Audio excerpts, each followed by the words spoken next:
I'm William. I lead the Strategy Labs and Solutions group in Bank of Montreal. BMO is one of the largest banks in North America, and we have presence in 29 countries. So talking about our journey into cloud, on the SaaS space, we have hundreds of sanctioned and unsanctioned applications. We are implementing Caspi to take care of that. On the infrastructure side, there is a hybrid cloud initiative that is being implemented with both AWS and Amazon. And the other big thing that's going on is the implementation of Office 365. So before I can start about my experience with BMO, a quick 20-second refresh on why cloud. Obviously, it provides economies of scale. You reduce your capital expenses. You achieve all the good stuff like that comes with your agility, speed of provisioning that is required for your DevOps teams. And it's not applicable for a big bank like ours, but smaller organizations or mid-sized organizations can get away from the business of managing data centers and focus their attention on where it really matters. Now, everything is not so rosy about cloud. So you have the Wild West mentality, which means I can use my corporate credit card to deploy some workloads in cloud. You also have the challenge that every aspect of security, the way you have implemented in your data center, it does not translate the same way into cloud. So, starting with my journey in BMO, I'm not saying cloud is all saint or angel, but I met with a little bit of surprise when I started with BMO. There were security professionals in my team who would see cloud with all sorts of danger signs. And part of the reason was, these were brilliant guys who had done some amazing stuff in our data center, but they were not up to speed when it came to the cloud-specific features or the latest and greatest cloud-specific features. And the other reason was that they lacked that business context. So they were unable to appreciate why cloud is supporting the digitalization drive and so on. The other challenge that I found was that all or nothing mentality. We had governance forums in place, steering committees and working groups.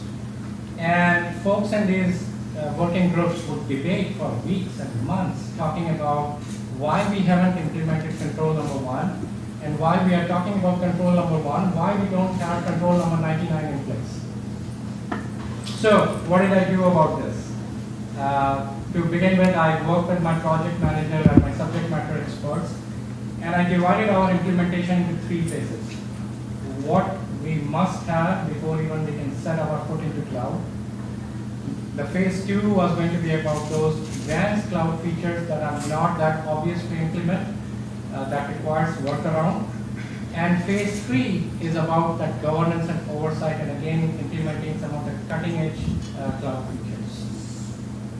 So let's start with phase 1. Phase 1 is about those foundational security controls that you and your teams have mastered the implementation in the last 10 or 20 years. I'm talking about stuff like hardening, configuration management, vulnerability management. It's to do with remediation, change management, patch management, log management and integration with SIEM, application security, endpoint security, on the data security side, encryption, key management, and stuff like that.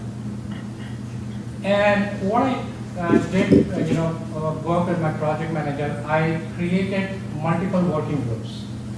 The advantage of this was that it allowed greater participation from various stakeholders, and it also allowed those specific experts to represent in those specific working groups. So if I'm an expert in encryption, I'm representing in that particular working group. So all in all, it allowed all these initiatives to run in parallel. These experts were able to come up with those architecture and implementation models that we could proceed with. Phase 2 is about implementing stuff that is not so. For example, IPs. You don't implement it in the same way the way you have it in your data center. File integrity monitoring, that's another challenge. For those of you who are coming from PCI background, you don't have a concept of firewall between different zones. It's about security groups and it's about network access controllers in cloud. And we also leverage some of the upcoming features of cloud in phase 2. For example, management of containers. Now, containers is one of those things where you don't have a silver bullet to manage or provision security for containers, be it your data center or be it cloud.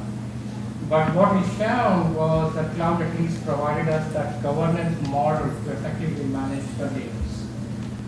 The next use case and the final one is about the edge. And what it means is this year we are implementing software-defined network. On the WAN side or the branch side, that becomes software-defined WAN, which gives a fair amount of autonomy to your branches and to your remote offices. We are also experiencing growth in IoT, and that is only going to increase. So these remote offices and branches and IoT devices are going to create tons of information. And to process that information, it just doesn't make sense for us to channel all that information back to our data center or to that Amazon data center. And that's where the cloud or edge concept is going to kick in, where we are going to process that information close to those, where that information is going to originate.